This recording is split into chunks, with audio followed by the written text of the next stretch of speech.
This is Nancy Carlton for the Arkansas Herald, and I'm here with Richard McGrew, who's running for the JP District 12 here in Garland County. How are you doing this evening? I'm doing very well, thank you. Well, I just heard you speak to the Concerned Citizens Coalition. It was very informative.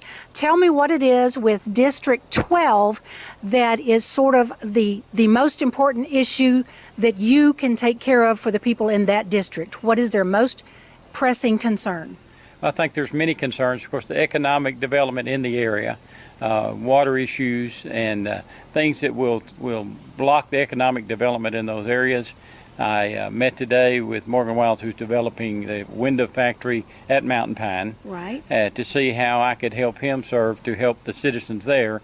I believe, in District 12, there's a lot of the district there that is lower income, and so I am hoping that we can help that district increase in economy and become vibrant.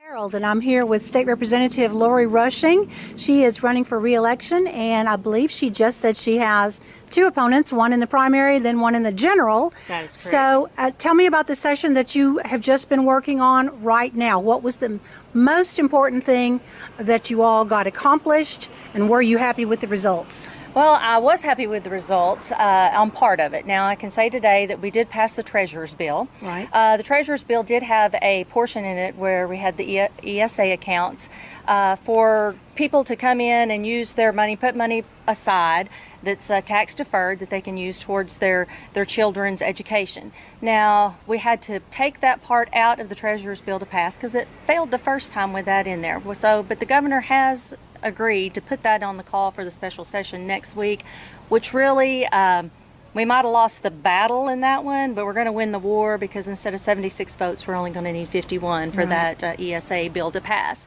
And that's a very good positive thing for parents and for students at that matter. And is this the one where grandparents are also allowed to contribute? Or, yes, okay, yes, the it sure is. 529 yes. type of account? It is. All right, and what is the main thing that you have to face in the special session that's coming up?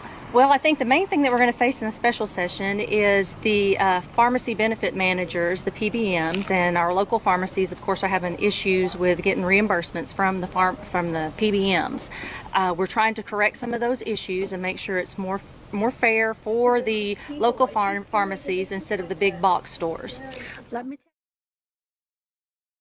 Speaking right now with Ray Stinson, who's running for Justice of the Peace in District 4 here in Garland County. This is the first time I've met you, so I don't know a whole lot about what your particular platform is. So tell me what it is that you want to do for your constituents. Well, I just want to give back to my community. It's the first time in my life I've had an opportunity to do so. I worked long, hard hours raising 8 children and 10 grandchildren now. So my wife has recently graduated from college, and she's kind of taken over the reins, giving my old body a break, and so it's given me an opportunity. So I'm kind of new at this, and I'm learning as I go. But I just want to have an opportunity to give back to my community in any way I can and the best way that I can. And so this is kind of dipping my toe into the water and seeing what I can do for my community. This is Nancy Carlton for the Arkansas Herald, and I am speaking this evening with Mr. Willie Waits, and he is here to speak up on behalf of the inner city youth here in Hot Springs who have been displaced and set out of their after-school place by the locking up and the closing of the Boys and Girls Club. Can you tell me what this current situation is? Yes, we have kind of just had a concern for the youth of this community. They're displaced at this time.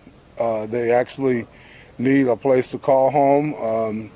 We want to ensure that what that center provided for them, that they continue in some way or another to receive services, because being inner city youth, the opportunity of high risk or the possibility of falling between the cracks are very great. Right. And if this program brought stability to their lives, we would hate to see it go away, and that not be a concern of everyone, because I wanted to paint a picture tonight that the entire community has a responsibility to be as concerned as I am that we come up with a solution, and one that where it's not a long time in studying or thinking about it, because summer is coming, arrest rates, crime is on the rise, and we would hate to think that these youth would venture into trouble just because they didn't have stability in their lives. One of our actual survey reports indicated that parents, it's the number one concern they have is what are their kids doing from 3 to 6 p.m., which is normally the time, and them transitioning home from work. And this center provided activities for them to do that were structured, that would keep them occupied sometime up until 9 o'clock at night. So it was a smoother transition. And with the rise of everything from HIV to bullying to suicide, all these things are probabilities. We look at risk as any one element being missing can cause a situation to go from being good to bad. With County Judge Rick Davis, and we're going to find out why in the world would anybody decide not to run for re-election? Well, basically, I never ran for this office thinking it was a career. It was a part-time deal for me to give back to the community, and basically, I kind of think it's time to move on. I have a good person that's going to step in and keep things headed in the right direction, and so I think the timing's right. And I'm at the age that retirement sounds pretty good. I like to fish and hunt, and I think it's time that Denise and I move on and do some things that we want to do. A little bit of traveling, spend more time with our grandkids and our kids, something that I wasn't able to do during the years of running my construction business. And it's just time to enjoy a little bit of life. We're speaking with Ernie Hines, and he's running for State Representative, District 26. That's correct, yes. What would you like to tell us about what your aspirations are for your district? For my district? Yes. The aspirations is a challenging question, because you always think of that as asking someone who's a youthful person, and they want to become a better wrestler or a better swimmer or whatever. But my aspirations really are to give back to the community. Right. I immigrated here when I was 8 years old. My parents immigrated, and because of the American dream. This country gave us the opportunities that they were looking for. They owned their own home before they retired. Both their children, my sister and I, graduated from college, and that was one of the key reasons they came here for the academic or educational opportunities. But concurrently, my dad always wanted to give back, and he always taught us to give back. And I sold my business about 4 years ago, and now I'm working for a nonprofit and running that nonprofit. And now I have the time and the flexibility and the opportunity to give back. And so really, one of my aspirations is to give back to this country and to the state that gave us as a family everything that we have today. And if I want to look at one key thing, it's really the opportunity to give back. Carlton for the Arkansas Herald, and I'm here with Michelle Lawrence. She's a prosecuting attorney here in Garland County. Yes, ma'am. What can you tell us about what's been the biggest thing going on in your office lately? Well, last week we actually had we had a capital murder trial, 2 deceased victims, and the jury found the defendant guilty. The defendant's name was Eric Reed, and imposed death as a sentence on both of the matters. So that is the second case where we have received the death penalty in Garland County in about the past 3 years. Prior to that, it was about 32 years since that sentence has been given in Garland County. So Garland County juries, on the whole, are pretty reluctant to give a death penalty then, right? In the past, but in the past 3 years, they have given the death penalty in 2 separate cases.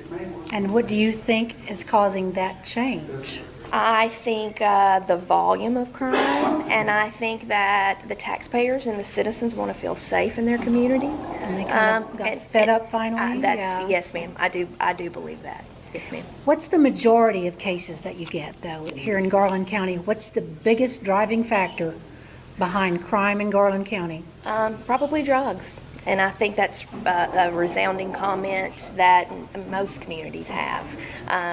Some of the violent crimes, the property crimes, they all stem from drug abuse or the sale of drugs or something of that nature. So a profound drug problem. And in Garland County, does it seem to be more opioids, like in prescription drugs, or does it seem to be more like methamphetamine, things that are being homemade, things like that? Well, I've been doing this job I've been a deputy for about 22 years. So at the beginning, it was the homemade methamphetamine. Right. But over time, it is manufactured methamphetamine that is brought in. And of course, the opioids problem is skyrocketing here, just like it is in every other community. Harold, and I'm speaking right now with George Pritchett, who's a candidate for JP, that's Justice of the Peace, in District 3 here in Garland County. And I'm glad to see that you're stepping up to the plate and see what you can do for the folks in District 3. And what do you plan to do first thing right off the bat? What's their number one issue? Well, the number one issue in JP District 3 is crime. We have an extremely high rate of crime. If you were to look at a map, and we've been mapping it for a while, I mean, it's just cluttered with dots. You can't hardly see it. If you had a map, and it'd be covered up. And it's a serious problem. Now, we have the problem all over. I know some of the others mentioned opioids, and they mentioned a number of things. But that is our number one district. We have everything from burglaries to strong arm to whatever, and it's permeates our whole community. And the JP represents, once they're elected, they represent the entire county, all 100,000 people. Each of us in our district have about 6,500. We have a neighborhood watch in the area. To be truthful with you, it's not very active. People do not engage. You ask people what they want, and they will tell you, and crime is one of the biggest things. Crime is going to be one of those things that I want to work on. I've had a background in finance. I want to work on the finances of the county. The county finances are in very good shape. Now, no government ever has enough money. None of us individually have enough money either. But that is a big issue, and that's our number one responsibility, is the fiscal planning of the county. The requests come in, and we have to review those, and we have to allocate that money. And when the court's in session, they bring the budget to us. It has to be approved every month to how we pay the bills. That's our number one thing. We have public safety, we have environmental services, we have buildings and things, and we have an ordinance committee, and there's another committee. But everyone serves on 2 or 3 committees, usually 3 committees. And in those committee meetings, everybody can attend, regardless of whether you're on that or not. Usually the people on that committee speak. They take their recommendations and things that voted out of committee, and they come before the full quorum court, and then it's discussed by